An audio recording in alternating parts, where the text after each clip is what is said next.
국방부와 방산업계가 세계 2위 무기 수입국인 인도와 3조 원 규모의 대공 유도 무기와 7조 원 규모의 잠수함 수출을 추진하고 있습니다. 한국군의 주력 자주포인 K9은 터키와 폴란드, 핀란드 등에 수출되며 전 세계 시장을 휩쓸었다. 최근에는 인도군이 중국과 영토 분쟁을 벌이는 지역에 실전 배치돼 화제가 됐다. K9 자주포가 전 세계 베스트셀러가 된 이유는 무엇인가? 대한민국의 원천 기술로 만들어진 K9 자주포에 대해 알아본다. 전쟁 없는 세상을 꿈꾸기에 전쟁을 공부합니다. 안녕하세요. 뉴스멘터리 전쟁과 사람 허준입니다. 안녕하세요. 강유지입니다. 내수시장 위주였던 국내 방위산업이 세계로 쭉쭉 뻗어나가고 있습니다. 그중에서도 저희 가슴을 웅장하게 만들어주는 K9 자주포 같은 경우엔 전 세계 1위 점유율을 차지하고 있죠. 네, 맞습니다. 그래서 오늘은 이 K9 자주포의 개발과 수출 그리고 미래에 대한 얘기까지 나눠보겠습니다. 양재필 상무님, 태상호 기자님 모셔보겠습니다. 안녕하세요. 안녕하세요. 안녕하세요.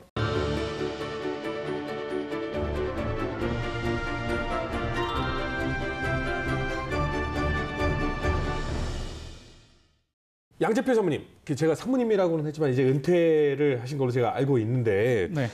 해외 영업 담당 K9 개발 부서에 계셨다가 나중에는 해외 판매를 주로 하시는 영업까지 하신 거죠? 네, 맞습니다. 방위사업체에서 개발 담당을 하다가 수출 사업 관리를 하다가 최종적으로는 해외 사업 부장을 담당하고 K9 수출 11억 불을 달성을 했습니다. 그 인도에서 K9 자주포를 100문이나 구입을 했어요. 민지 씨, 혹시 자주포하고 전차하고 어떤 게 차이점인지 알고 계세요? 전차와 자주포요? 네. 제가 너무 잘 알긴 하지만 오늘 전문가님이 나와주셨으니까 여쭤보겠습니다. 상무님 어떤 차이가 있나요? 아주 쉽게 좀 말씀드릴게요. 전차는 직접적으로 이 적을 보면서 이 포를 사격하는 거고, 그다음에 자주포는 이미 획득된 좌표를 보고 보이지 않는 좌표를 그 곡사로 사격하는 그게 자주포입니다.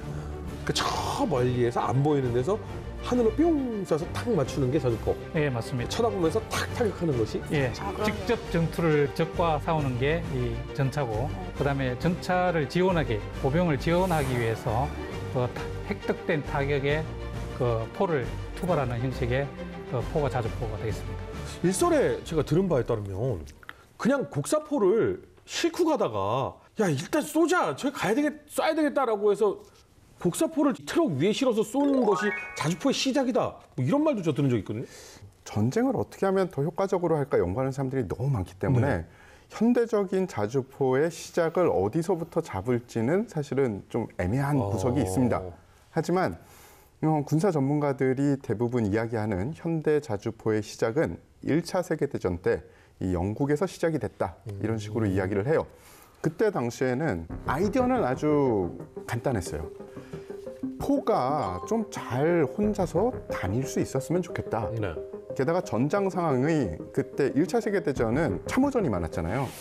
막 진흙탕에 기척하지 못하는 장애물에.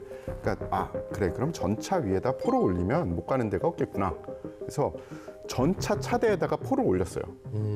원시적으로 사용을 했죠.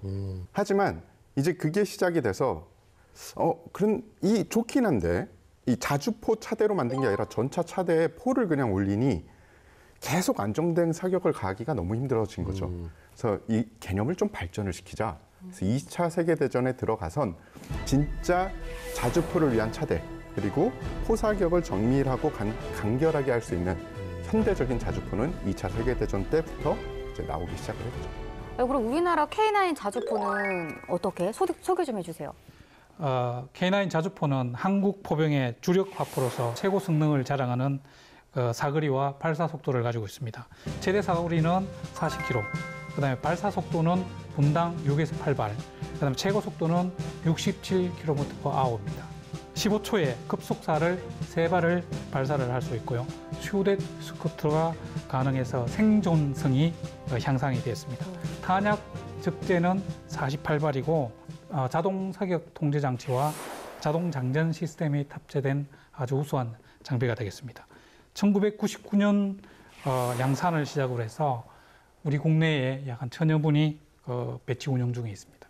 와, 이 얘기는 15초에 3발을 꽝꽝꽝 쏘고 67km로 전력으로 이동하고 또 꽝꽝꽝 쏘고 이걸 16번 기동한 다음에 뒤로 가서 보충하고 다시 또 앞으로 엄청난 기동력과 화력을 자랑하겠네요.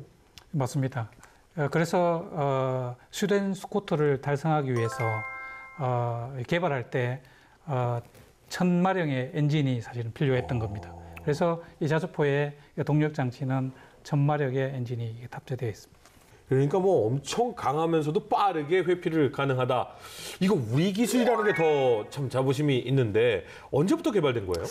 일단 K9 개발사에 들어가기 앞서서 네. 한국군이 자주포를 언제부터 개발을 했고 어떤 과정을 거쳤는지에 대해서 알아가야 될 것 네. 같습니다.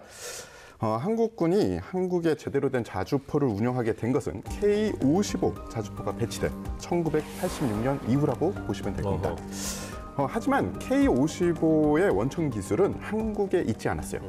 미군이 월남전부터 사용을 했던 M109 자주포의 이 기술을 받아와서 만든 이 자주포이기 때문에 순수한 대한민국의 기술이다라고 말을 할 수 없는 그런 자주포였습니다. 물론 뭐 조립하고 생산은 뭐 대한민국에서 했지만요. 하지만 1980년도에 들어서 국방과학연구소는 기존의 자주포에 비해 더 먼 사거리를 가지고 더 정확히 타격할 수 있으며 조종 등이 용이한 그런 자주포의 개발을 들어가게 됩니다. 그게 바로 K9 자주포의 태동이 되는 거죠. 그런데 개념 연구가 종료될 무렵 군에서는 이 장거리 사격 능력과 북한군 포병 대비 수적 열세를 극복할 수 있는 사거리 40km 이상인 52 구경장 자주포의 소요를 제기하게 된 겁니다.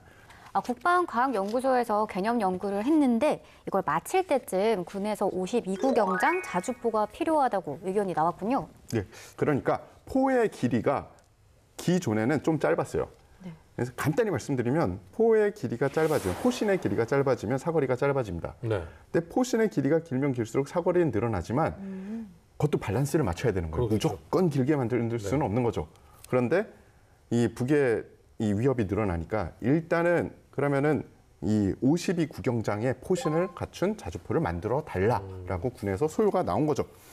그런데 문제가 당시에는 이 세계적으로 39 구경장의 자주포를 전체적으로 운영을 했어요. 52 구경장 자주포를 실제적으로 개발을 해서 이 표면적으로 운영을 하는 국가는 독일의 PGH-2000 자주포 단 하나였습니다. 그러니까 만들기가 힘들다는 거예요. 그렇죠. 독일이면은 뭐 전차 기술 그리고 포 기술에서 전 세계의 거의 압도적인 1위인 국가입니다. 그 국가에서 성공시킨 거를 군에서는 야 우리도 그거 비슷한 거를 갖다 줘 이렇게 얘기를 한 거죠. 그런데 또 누굽니까? 또 그걸 해냅니다.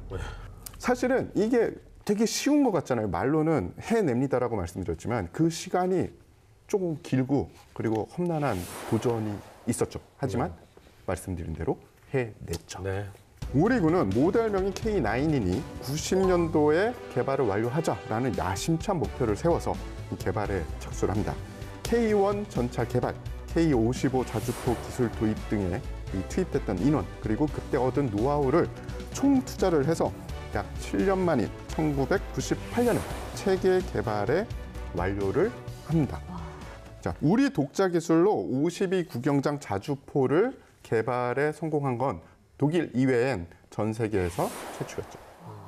네, 여기서 구경장 이렇게 얘기를 하는데요. 구경장은 지금 155mm 탄을 52 구경장이라 그러면은 52배를 하면 됩니다. 155mm에 52배를 하면은 포신의 길이가 8m가 되는 겁니다. 그래서 지금 현재 K9 자주포의 포신의 길이는 8m가 되겠습니다.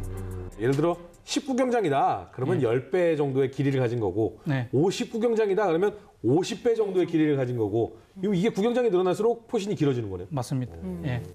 근데 사실 이렇게 자랑스럽기도 하지만 약간은 좀 창피한 일이에요. 막무가내로 시간 정해놓고 밀어붙이는 일이. 근데 이럴 때는 일화가 꼭 탄생하거든요. 맞습니다. 예. 예. 동계 강설 기동 실험을 위해 이 민간 스키장을 찾아가서 읍소를 해야 됐습니다.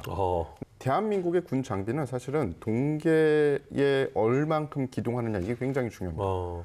이 남쪽에 내려오면 설원이 별로 없지만 겨울이 되면 이 강원도 북쪽은 다 눈밭이 되죠. 네. 그리고 생각보다 춥습니다. 그럼요. 그렇기 때문에 동계 기동을 잘 하지 못하는 전투 차량은 반쪽짜리 차량이 그렇죠. 돼버리는 거죠. 그래서 꼭 거쳐가야 되는 실험이었습니다. 문제는 이 스키장 가보셨잖아요. 스키를 실었을 때 엣지로 자꾸 눈을 밀면은 뭐 땅이 파인다라고 뭐라고 하시는 분들 네. 많잖아요. 자주포는 K9 자주포는 무려 50톤입니다. 네. 50톤이 스키장을 휘젓고 다니면 그 어떤 스키장 관계자가 좋아하겠습니까? 그럼요. 굉장히 많은 시도를 했다고 그래요. 네.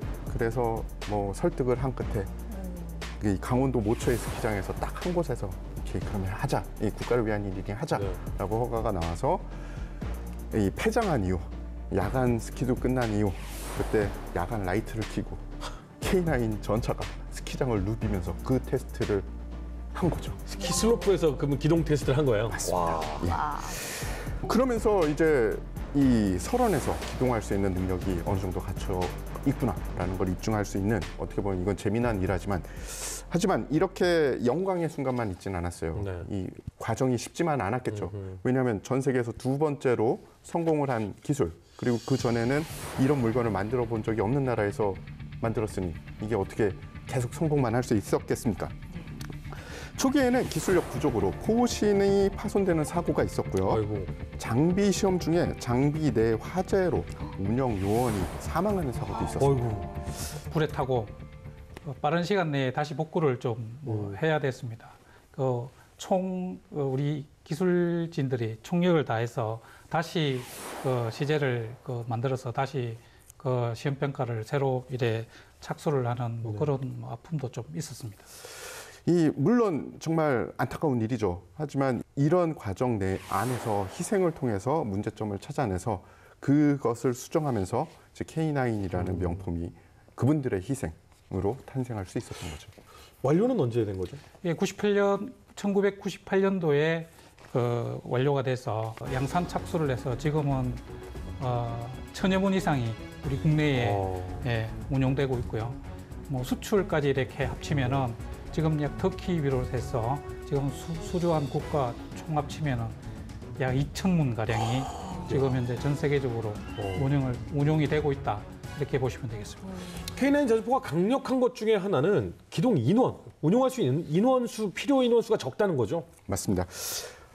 기존 견인포의 경우는 운영에 꼭 필요한 인원이 13명입니다.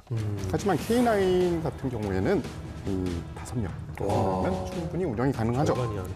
그렇죠. 예. 특히 지금 같은 인구 절벽에 떨어졌을 때는 네. 굉장히 중요한 요소. 네, 네. 무기만 좋다고 되는 게 아니라 운용하는 인원의 수가 점점 줄어야지 정말 명품 무기가 될 수 있는 거예요. 최대 사거리는 30km에서 40km로 늘었죠. 그냥 사거리만 는 거가 아니라 이제 방어력과 기동력도 기존 자주포에 비해서 아주 많이 향상이 됐습니다. 기동성, 방어력이 좋아졌다는 건 생존성까지 좋아진 거예요. 15초에 3발을 발사할 수 있는 급속 사격 능력도 갖추게 돼서 이게 정말 중요한 거죠. 왜냐하면 우리가 15초에 3발을 쏘고 이탈을 할 수 있는 겁니다. 네. 우리가 포를 쏘면 적은 대포병 레이더를 돌려서 이 그렇죠. 발원지의 좌표를 득해서 네. 거기에 다시 대포병 사격을 하죠. 그렇겠죠. 그런데 15초 안에 3발을 쏘고 또 딴 지점으로 이동해서 사격을 한다면 그 어떤 수단으로도 그러니까요. 다시 이 파괴하기가 힘들어요. 예측해서 쏘지 않는 한 이건 못 잡겠는데요? 예측하든지 아니면 공중 전력이 아예 떠서 감시하고 있다가 바로 타격하는 거 말고는 방법이 없는 거죠. 네. 그래서 생존성이 아주 높고 세계적인 자주포로도 손색이 없는 자주포가 된 겁니다. 2010년에는 K9 자주포에 포탄을 자동으로 보급하고 운송할 수 있는 K10 탄약 운반차가 개발이 되었고요. 이는 K9 자주포의 작전 능력과 효율성을 높이는데 정말 큰 이 요소 중에 하나가 되는 거죠. 실제로 K9이 우리나라에서도 성능 확인을 직접 한 적이 있죠. 맞습니다. 좀 안 좋은 가슴 아픈 일이었죠. 가슴 아픈 일이었지만 K9 자주포의 뛰어난 성능은 2010년 북한의 연평도 포격 도발 시에 입증이 됐죠. 당시 북한군은 사격 훈련을 마치고 정리 중이던 연평도의 우리 군을 향해서 그냥 우리 군만 겨냥한 것도 아니죠. 사실 마을에 떨어졌어요. 네. 지역에도 많이 떨어졌지만 기습적으로 170여 발의 포사격을 실시를 합니다. 우리 군은 이에 대응하기 위해서 K9 자주포로 약 80여 발을 북쪽으로 발사를 했습니다. 제가 호주 사업을 하고 있는 동안에 그 업체와 저 조건 협상을 하고 있는 상태에서 그 CNN 방송에 그 연평도 이 도발이 있었어요. 호주에서 영업하실 때? 예. 그때 이제 컨소시엄한 업체에서 달려와서 제 영문명이 필이었거든요. 필이 한국에 전쟁이 났다. 근데 이 보면은 무기를 사는 입장에서 한국이 불안하면은 이 무기를 살 수가 없어요. 그래서 제가 즉시 이렇게 얘기를 했죠. 아, 이거 의리에 있는 일이고 전혀 문제 없는 일이다. 그래서 이제 돌아와서 이래 보니까 이 크게 이 도발을 했더라고요. 북한군의 기습적인 무력 도발에 이렇게 빨리 반격을 가할 수 있는 것은 일단은 저는 그렇게 생각을 해요. 아무리 좋은 기계나 장비가 있다고 해도 일단은 운영하는 이 대원들, 이 해병 대원들의 이 우수성, 그리고 대원들만 우수하다고 이런 일이 벌어지지 않고 장비도 우수해요. 그들이 운영했던 K9의 우수성, 이 둘이 힘을 합쳐서 바로 반격을 할 수 있는 그런 일을 만들어냈다고 생각을 하고요. 이 사건 이후에, 이 도발 이후에 북에서 탈북한 공격대 관여했던 관계자들 말에 의하면 자신들이 공격을 한 뒤에 남측에서 이렇게 빨리 반격이 올 것이다 라는 것을 그 누구도 예측을 하지 못했대요. 제가 영업 활동을 하고 있는 동안에 미국에 있는 ATK사에서 저기 한번 방문을 한 적이 있었습니다. 이는 비공식적으로 위성 사진을 저한테 들고 왔어요. 그래서 포격을 받고 난 후에 우리 K9이 대형 사격을 했는데 그 좌표도 없이 바로 대형 사격을 해서 그 탄착군을 형성한 이 위성 사진을 저한테 보여주더라고요. 그게 아주 정확하게 비록 그 목표를 타겟을 하지는 못했지만 탄착군을 명확하게 형성한 게 보면 아주 우수한 장비다 이렇게 볼 수가 있겠습니다. 그걸 미국 사람들이 와서 확인을 해줬군요. 미국 ATK사가 위성 사진을 들고 와서 저한테 같이 영업을 하자고 하면서 이렇게 보여줬던 이 탄착군이 바로 그 정확도를 보여준 겁니다. 아, 미국 회사에서 그러면 야, 이거 우리가 위성 사진 봤는데 니네 K9 자주포 장난 아니다. 우리하고 같이 한번 사업을 해보지 않을래? 라고 얘기를 한 거예요? 맞습니다. ATK사는 뭐 신관과 탄을 만드는 그 업체였고 저희들은 그 플랫폼을 만드는 그 업체였고 그래서 같이 이렇게 마케팅을 하게 되면은 뭐 큰 성과를 이룰 것이다. 뭐 그런 생각을 했던 것이죠. 아니, 그러면 이 K9 자주포를 세계 다른 자주포들이랑 비교를 하면 지금 수준이 좀 어느 정도인가요? PGH 2000과 버금가는 수준이라고 이렇게 볼 수가 있겠습니다. 지금 52구경장으로 전 세계적으로 운용되고 있는 게 독일의 PGH 2000, 그다음에 프랑스의 시저, 러시아의 ES-19, 지금은 뭐 ES-35로 지금 대량 사업을 하고 있겠지만, 그다음에 중국의 마케팅용으로 개발한 PLZ-52 등이 있습니다. 그런데 K9 자주포의 이 화력 성능과 이 주행 기동 성능, 기동 성능이 통당 21.3마력으로 이 세계 최고 수준의 이 장비라고 이렇게 말할 수 있겠습니다. 독일이랑 그럼 비슷한 거예요? 독일보다도 화력적인 측면에서는 약간의 열세를 갖고 있지만 기동적인 측면에서는 상당히 우수하다고 이렇게 볼 수 있겠습니다.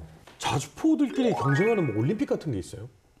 저희들끼리 붙인 뭐 이름입니다만은 두 개가 있었습니다. 네네. 첫 번째는 그 인도 사업이었습니다. 네. 인도는 러시아 ES-19 장비를 라자스탄 사막에서 2대를 갖고 시험 평가를 했습니다. 요거는 러시아 제품하고 이 우방 제품을 가지고 이 하계 올림픽을 하게 된 거죠. 그래서 그 사격, 기동 모든 자주포의 성능을 요구 국가인 인도군이 직접 체크를 하게 된 것입니다. 그런데 여기서 당당하게 K9이 우수하게 성적을 거둬서 인도 사업에 획득이 된 것입니다. 1등을 한 거예요? 그러면 그 승부에서?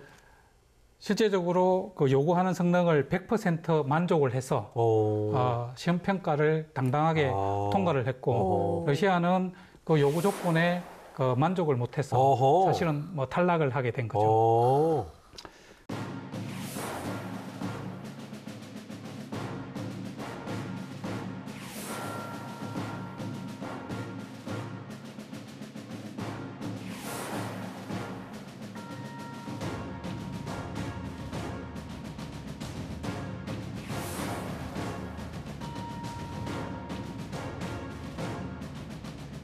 그다음에 동계올림픽이 있습니다. 동계도 했어요. 예.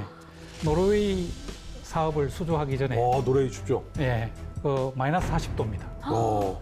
마이너스 40도에서 저희들이 동계올림픽을 한번 했습니다. 그때는 독일, 그다음에 미국, 프랑스, 한국, 우방 국가들이 다 참여를 야, 했습니다. 꽤 많은 국가가 참여했네. 예. 근데 저희들은 뭐 자주포 한 대와 약간의 유지 부품, 네네. 그다음에 우리 방산업체 직원들이 직접 운용을 해서 참가를 했고 네. 독일 같은 경우에는 장비 2대를 오. 인접 국가니까 어허. 가져와서 직접 군이 운용하는데도 오. 여러 번 동계에서 실패를 했습니다. 어허. 전에 우리 태 기자님 말씀하셨던 설상 운용 시험 네네네. 원 없이 했습니다. 설상 기동 시험을 이렇게 하는데 이 HA 수요가 얼마나 좋은가 하면은 이 궤도 차량은 이 모래, 진흙, 그다음에 이 눈밭에서 아주 취약합니다. K9 현수 장치는 유기압 현수 장치입니다. 운용을 하면 할수록 자체 열을 발생시킵니다. 그래서 눈이 쌓이지 않고 바로 그 자리에서 이렇게 놓게 되는 겁니다. 그래서 따뜻해지는군요. 예, 궤도가 따뜻해지는 게 아니고 현수 장치가 이렇게 따뜻해져서 그 사이에 쌓여 있던 눈들이 자동적으로 이렇게 녹아 들어갔던 겁니다. 우와. 그다음에 이 마이너스 40도에서 동력 장치 시동을 걸려고 하면 굉장히 힘든 일이거든요. 네. 추가적인 어떤 부수적인 그런 장치들이 없는 한은 되게 시동 걸기가 힘든 상태인데, 네네. 근데 저희 장비는 운용을 하고 나서 그다음에 방수포로 탁 덮어놓고 그 다음 날 딱 시동을 걸면 바로 걸립니다. 왜? 엔진의 열이 그대로 살아있는 상태로 이거 돼서 엔진열이 오래 간다는 게 이게 좋은 점인가요? 추운 마이너스 곳에서. 40도 상태에서 네네네. 하룻밤을 재우고 나면은 네.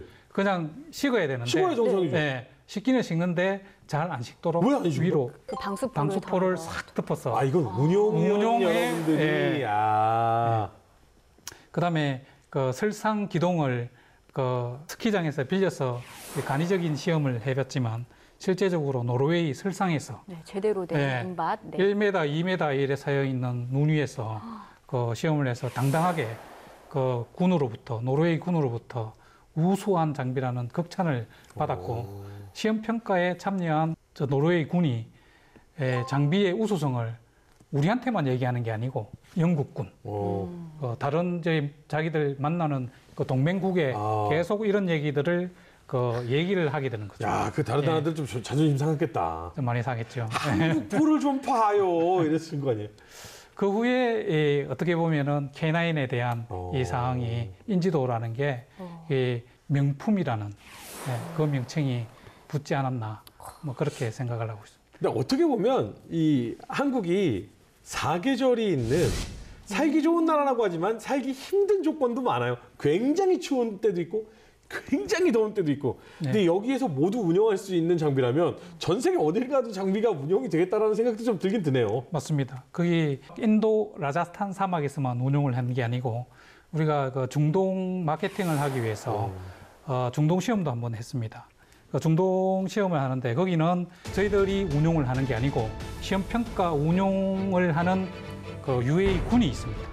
직접 군이 장비에 탑승을 해서 교육을 받고 장비에 탑승해서 운용을 하는데 사막을 최고 속도로 달리는 거예요. 네. 근데 이게 저희들도 사람이 이렇게 최고 속도로 달리면 심장이 터지죠. 네. 네. 그 정도로 이제 장비를 운용을 했는데도 불구하고 이 장비가 튼튼하게 냉각 성능이 그 정도로 좋다는 얘기죠. 그래서 한 시간을 그렇게 사막에서 주행을 딱 하고 운용 시험 평가관이 딱 내리면서 말도 안 했습니다. 뭐 이집트 사막 뭐 대충 한여름에 38도 될 때 경포대 앞바다에서 그냥 모래사장 좀 달려주면은 야, 근데 좀 자부심이 있었겠네요. 예. 제2차 세계대전에 등장한 자주포는 전쟁의 승패를 좌우하는 핵심 무기가 됐다. 1986년 한국군의 K-55 자주포가 배치됐지만 미군의 기술 이전으로 생산된 것이었다. 한국군은 독자적으로 자주포 개발에 착수해 1998년 K9 개발을 완료. 1999년부터 양산을 시작한다. K9 자주포는 강력한 화력, 방어력, 기동력이 뛰어나 전 세계에서 우수성을 인정받게 된다. 언제 첫 수출을 한 건가요? 2001년도에 첫 터키를 수출을 하게 되었습니다. 그 이후로 한 13년간 수출 경험이 사실 목말랐죠. 근데 2014년도에 큰 사건이 한 번 있었죠. 유럽 쪽에. 어떤 사건이 있었냐면은 러시아가 크림반도를 합병을 했죠. 네. 근데 합병하는 와중에 러시아가 크림반도를 침공할 때 물론 이 정보에 대한 모든 거는 미리 꿰차고 있었지만 최종적으로 이 탄을 투과를 해서 무력화를 좀 시켰습니다. 그 후에 이 크림반도를 합병을 했거든요. 그래서 이 인접한 국가인 폴란드 그 근처에 있는 노르웨이, 핀란드 국가들은 이 포병의 이 필요성에 대해서 아주 심각하게 대두가 됐죠. 그래서 그 틈새에 저희들이 폴란드를 수주하게 되었고 그 이후로 핀란드, 그다음에 인도, 그다음에 노르웨이, 그다음에 에스토니아 이렇게 5개국을 연속 수주를 하게 되었습니다. 사실 터키가 2001년 처음 수출한 곳이었는데 네. 터키 하면은 이제 천년의 그 콘스탄티노플을 무너뜨린 청동대포. 예. 여기 대포에 대한 자존심이 센 나라거든요. 근데 우리 대포를 샀네요. 사실은 뭐 예를 들면 K-팝이라는 것이 워낙 지금은 인기잖아요. 근데 너무 K를 붙이는 것에 대해서 조금 싫어하시는 분들도 있어요. 뭐 K 음식, K 뭐 K K푸드, 너무 K KK 화장품. 거린다라는 게 있는데 K9은 원래 이름이 K9입니다. 원래 한류예요 이게. 그러면 K9이 야 진짜 이것 때문에 이 외국 바이어들이 반하는 것 같다. 이것 때문에 전 세계가 놀라는 것 같다라는 점이 있다면 어떤 점을 들 수 있을까요? 첫 번째로 아주 간결합니다. 장비가. 간결해서 고장이 없습니다. 그다음에 운용 습득하기가 굉장히 쉽습니다. 그다음에 고장이 좀 없습니다. 네. 자, 폴란드를 수주하게 된 두 번째 계기가 기술력도 있었지만 뭐냐면은 우리가 천여문이라는 제품을 생산을 하고 있었고 이 폴란드를 수주를 하고 기술 이전을 이제 마쳤는데 MSPO 전시회가 있었습니다. 그때 우리 방사청장님하고 간 상태에서 이 폴란드 정부에서 기술 이전 우수 협력 사례로 우리 업체에게 상을 이래 주기도 그랬습니다. 또 K9이 미국으로도 갔다면서요? 아, 맞습니다. 방산 제품 이러면 미국이거든요. 그렇죠. 그다음에 천조국이잖아요. 예, 이 방산업체에서 순수 우리 기술로 만든 우리 장비가 미국 핵심 심장부에 우리 K9을 탁 들고 갔습니다. 두 분을 들고 갔습니다. 네. 첫 번째는 AUSA 전시회였습니다. 전시회 입장을 하기 전에 이제 로드에서 트레일러에서 이 차를 내려야 되는데 이 천마력 엔진이 디젤 엔진이거든요. 네. 그 디젤 엔진 이 고동 소리가 어떤 소리냐면은 심장이 이렇게 뛰는 소리가 동동동동. 근데 옆에 있는 이 저희들이 마케팅을 하러 왔지만 K9이 미국의 이 핵심인 워싱턴 DC에 자리를 잡고 시동을 걸고 움직이는데 저는 엄청나게 가슴이 뭉클했습니다. 저게 굉장히 상징적인 이야기일 수 있는 게요. 대한민국 군에, 그러니까 국군이 6.25 전쟁 이후로 제대로 된 자주포를 운영한 게 미군한테 공여받은 자주포입니다. K55가 개발되기 전까지는 다 미국제를 그냥 받았었어요. 근데 이제는 우리가 가진 우리 기술로 만든 전 세계의 탑급 자주포를 미국에 판촉을 하러 간 겁니다. 그전에는 얻었었던 그런 처지가 이제 우리가 이렇게 좋은 장비가 있으니까 한번 사볼래? 어마어마한 일인 거죠. 약간 국방계의 BTS 같은 느낌.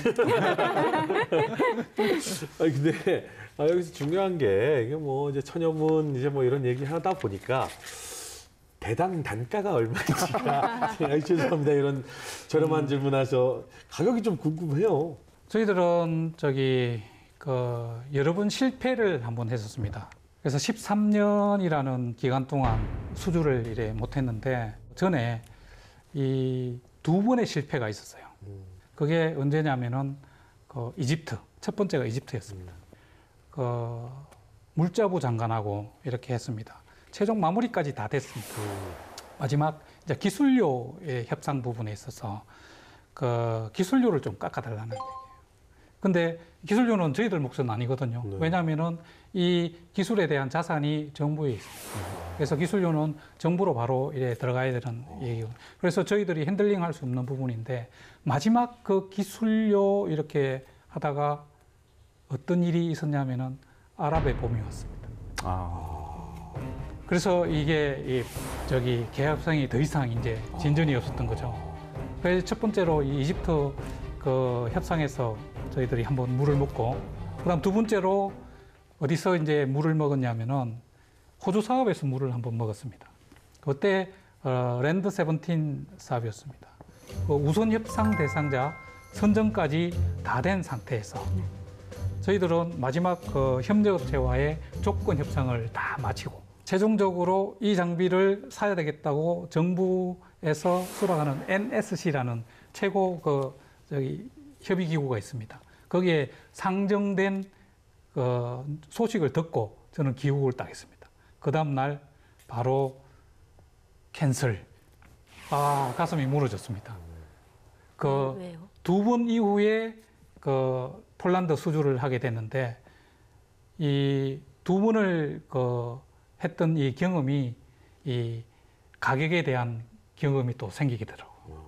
자, 그래서 제가 이집트와 이 호주에 대한 경험을 많이 한 상태라서 이 국가에는 얼마면 되겠다는 그런 논리가 좀 서더라고요. 왜냐하면 주변에 대한 주변 국가의 가격을 이렇게 사전 정보를 캐치를 해서 우리 K9의 우수성은 장비가 우수한데 가격이 이렇게 심플해서 되나 받을 만큼 받고 있습니다.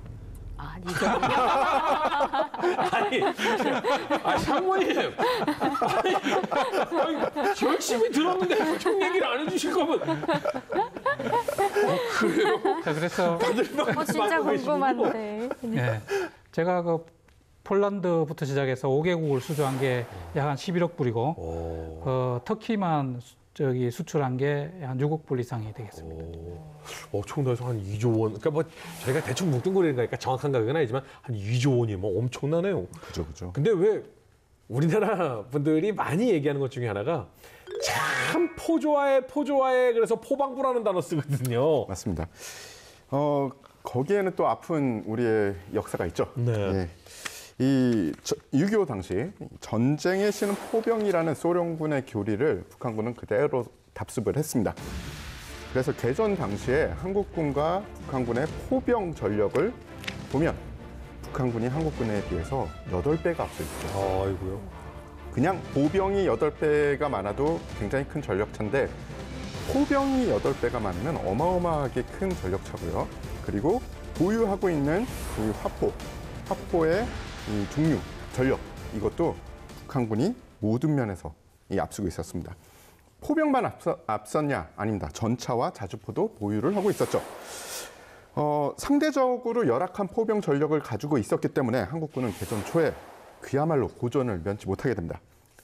국군이 제대로 된 포를 보유하게 된 거는 1949년이에요. 국군이 실탄 포사격을 실시한 게 언제인지 아십니까? 개전 1년 전이 1949년이에요. 그전엔 실탄 포사격도 안 한 그런 정도였습니다. 그때 당시에 사격을 했던 게 M3 곡사포. 예, 이거 자체가 사실은 뭐 다용도로 쓸 수 있는 화포긴 하지만 북한군의 화포에 비교하면은 그렇게 본격적으로 전쟁에서 북한군을 억제할 수 있다. 이런 화포는 아니었었죠. 한국군은 6.25 당시에 제대로 된 자주포를 운영하지 못했습니다. 반면에 북한군은 제대로 된 자주포를 운영했죠. 그 자주포를 운영했을 뿐만 아니라 자주포를 위장해서 전차처럼 기만 전술까지 실시를 했습니다. 한국군은 자주포를 운영하지 못했지만 미군은 2차 세계대전 때까지는 자주포를 운영했다가 2차 세계대전이 끝나자 야 이제 자주포가 우리가 필요가 있겠어? 하면서 좀 한켠에 치워놨었어요. 그런데 6.25가 발발이 되니까 이제 M41, M40 자주포를 전장에서 운영을 해보게 된 거죠. 해봤더니 산악 지역 그리고 이런 고지전에는 이런 무기가 없구나 라는 어떻게 보면 자주포의 가능성에 눈을 다시 뜨게 됩니다. 그리고 그 일로 이제 앞으로 개발될 자주포에 많은 영향을 끼치게 되죠.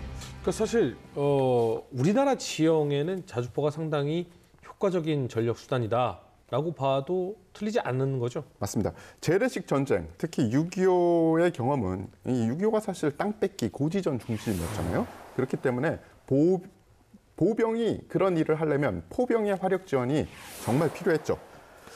특히 북한군의 방사포 혹은 그 우수한 포병 전력으로 이 보병이 돌격을 하거나 아니면 공격을 하기 전에 먼저 지원 사격을 하기 때문에 그들을 무력화시킬 어떤 수단이 필요했습니다. 그 수단 중에 제일 좋은 게 사실 포병, 그리고 더 좋은 건 자주포겠죠. 하지만 이게 이 현대로 오면서 뭐 자주포가 그렇게 필요가 있겠어라는 생각이 다시 이 스물스물 나왔었어요. 근데 2002년에 미국에서 이 포병지에 어떤 이 포병 장교가 기고를 하나를 합니다. 그때 당시에 논란이 어떤 거냐면 기계화된 적 그리고 전차에는 포병 사격이 그렇게 효과가 없을 것이다. 그래서 이 미군에서 포병이 시험을 해봤는데 그게 아니었습니다. 그 전까지는 전차는 직격을 받아야지 무력화된다라고 생각을 했는데 전차 부근에만 떨어져도 어느 정도 무력화가 되는 거예요. 왜냐하면 외부 감시 장비 그리고 부수적인 장비가 이제 파편이나 이런 걸로 부서지게 되는 거죠. 그리고 현대에 있는 포탄이 옛날 재래식 포탄하고 달라서 되게 여러 가지 효과를 낼 수 있거든요. 그래서 그 실험 이후로 적 전차는 물론 기계화 장비 그리고 다련장, 이 로켓 등에도 상당한 효과가 있다라는 게 판명이 돼서 자주포 그리고 포병이 아직 죽지 않았다. 오히려 이건 어떤 면에선 더 키워야 된다라는 의견이 많이 나왔죠. 근데 화포 개발이 위험성도 분명히 있죠. 맞습니다. K9 경우에도 거의 10년이 걸렸습니다. 이게 사실은 굉장히 화력이 센 무기 체계를 개발하는 거잖아요. 뭐 소총이나 권총하고는 다른. 뭐 소총이나 권총은 터져봤자 그 쏜 사수나 다칠 정도지만 이 대구경장의 화포 같은 경우에는 잘못 사고가 나면은 굉장히 많은 희생이 납니다. 그렇기 때문에 그 모든 조건을 상정을 해서 악조건에서 많은 시험 평가가 이루어져야 되는 거죠. 자주포 시장을 석권하고 있는 K9입니다. 하지만 앞으로도 계속해서 발전을 해야 할 텐데요. 앞으로의 발전 방향은 어떤가요? 지금 그 K9 오리지널 K9에서 지금 K9A1에서 그 자동 사격 장치를 좀 업그레이드를 했고요. 그다음에 APU를 장착한 편의사항을 추가를 이미 좀 했습니다. 그 이후에 지금 현재 하고 있는 게 K9A2 이렇게 해서 분당 9발을 쏠 수 있는 그 고반응 그 화포를 지금 현재 그 개발을 하고 있습니다. 그래서 요거는 22년까지 그 무인화 포탑을 개발을 완료를 할 목표로 지금 개발을 하고 있고, 그다음에 25년까지는 체계 개발을 완료를 해서 27년 이후로는 전력화될 수 있는 목표로 지금 현재 방산업체에서 추진을 하고 있습니다. 그 외에 A3라는 별명을 좀 갖고 그 무인 자주포도 별도로 지금 현재 개발을 하고 있습니다. 기타 사항으로는 이렇게 보면은 미국에서 그 58구경장을 지금 현재 개발하고 있는데 요거는 투발 수단으로 100km까지 사거리를 날 수 있는 그런 포를 지금 현재 개발 중에 있는 겁니다. 미사일이네요. 그죠. 근데 무인으로 바꾸면 개발이 되면 다 바꿔야 돼요? 다시 사셔야 되는 거죠? 지금 현재 A2일 경우에는 기존 차체를 활용을 하고 포탑을 새로 완전 개조를 한 거기 때문에 포탑을 완전히 바꾸는 게 되겠습니다. K9 자주포 전력화는 사실상 종료가 됐습니다. 그런데 이제는 이 방위력 개선 사업에 새로운 이 비전을 제시를 해야 되는 거죠. 근데 우리 전력화는 이제 더 이상은 이제 의미 없다라고 해서 안 하고 있지만 예. 사실은 대륙 쪽, 특히나 중동이라든가 이런 쪽들은 K9 자주포가 지금도 굉장히 유용한 전략으로서 활용이 되죠. 재래적인 그 주변의 위협보다 이 위협이 별로 없을 때는 지금 우리가 가지고 있는 혹은 전력화 시켰던 K9 그 자체로만도 상당한 효과를 볼 수 있습니다. 그런데 이 모든 게 그렇잖아요. 과학 기술도 그렇고 군 장비도 마찬가지인데 현실에 안주를 하면 더 이상 발전이 없습니다. 네. 근데 우리는 세계에서 가장 뛰어난 자주포를 만들어 본 경험이 있는 그런 국가잖아요. 그러니까 현실에 안주하지 말고 더 앞으로 발전을 시켜야겠죠. 가끔 가다가 어떤 기사를 보면 그런 이야기가 있어요. K9 자주포, 그 비싼 물건에 에어컨이 없다. 진짜요? 그래서 사람들이 그 얘기를 합니다. 그 비싸게 하는데 에어컨을 못 다냐? 그럼 문제 있는 거 아니야? 에어컨은 다 달 수 있는데 그럼요. 이런저런 이유로 요청을 안 한 것뿐이고 언제든지 달 수가 옵션이구나, 있는 그렇죠. 예, 언제나 달 수 있는 물건이에요. 그렇게 따지면 나중 가면은 소총에 왜 이거 열선 안 깔아주냐 뭐 이런 얘기도 나올 듯한 느낌. 그래서 이 K9 여태까지는 K9 자주포의 가장 강한 이 세일즈 포인트는 가성비였습니다. 그리고 이 최종 사용자의 니즈를 맞춘 제품 개발이었죠. 그런데 아까 제가 조금 전에 말씀드렸듯이 이제는 어떤 물건을 만들어줘라는 그런 것에 안주하지 말고 우리가 더 선도적으로 기술 개발을 해서 이 미래 물건을 만드는 그런 일도 해야 되지 않을까라는 생각을 합니다. 미국은 이미 ERCA 프로그램을 통해서 사거리 70km 이상의 장거리 화포와 탄약 운용 자동화 등 현 자주포의 수준을 훨씬 능가하는 화포를 개발하고 있습니다. 이 러시아도 미국에 뒤지지 않고 이 미국 수준 혹은 그것을 뛰어넘는 것을 목적으로 이 2S35 화포를 개발 중이며 이를 해안포, 차륜형 자주포로 변형하여 이 운영 가능토록 개발 중에 있습니다. 우리 군도 병력 감소 추세를 고려해서 아까 말씀하셨듯이 이 원격 운영이나 무인이나 자동화된 K9 자주포를 개발을 해야 될 것이고 지금 개발을 한참 진행 중이라고 합니다. 네, 오늘 이렇게 우리의 자랑 K9 자주포에 관한 얘기를 들어봤습니다. 마지막으로 정리 말씀 부탁드립니다. 지금 52구경장이 아주 인기가 있는 제품입니다만은 금방 우리 태 기자님 말씀하셨다시피 58구경장이 향후 10년에는 주력 화포 체계가 되지 않을까 저도 조심스럽게 좀 생각을 해봅니다. 그런 의미에서 저희들도 빠른 시간 안에 이 58구경장에 대한 화포 체계, 포체계를 같이 개발했으면 좋겠다는 생각이 향후 이 방산업계의 먹거리가 되지 않겠나 그렇게 생각을 하고 있습니다. 감사합니다. 저는 질문을 많이 받습니다. 이 외신 기자들한테도 받고 대한민국에 무기 좋은 게 많다는데 뭐가 무기가 좋은 게 있냐. 그리고 왜 니네 나라는 뭐만 개발하면 다 명품이 그냥 딱지가 붙어 나오냐. 그래서 도대체 명품이 뭐야? 라고 많이 질문을 받아요. 그럴 때 제가 당당하게 얘기할 수 있는 게 뭐 몇 가지가 있겠지만 그 중에 하나가 바로 K9 자주포입니다. 명품은 내가 명품이야 하고 배지를 달고 나오는 게 아니에요. 다른 사람들이 그 배지를 달아주는 겁니다. 네. 그래서 우리가 정말 강한 방산 국가 그리고 자주 안보, 자주 국방을 이루면서 관련된 이 명품 무기들을 만들려면 우리가 계속 딱지를 달아주는 게 아니라 남들이 명품 딱지를 달아줄 수 있는 그런 물건을 만들어야 되는 거죠. 네, 오늘 우리 육군의 핵심 전력인 K9 자주포에 관한 얘기를 들어봤습니다. 마음이 든든해지는 건 저뿐만이 아닐 것 같은데요. 앞으로도 계속해서 세계 1위를 차지하길 응원하겠습니다. 네, 다음 시간 조금 더 흥미로운 주제로 돌아오도록 하겠습니다. 여러분 감사합니다.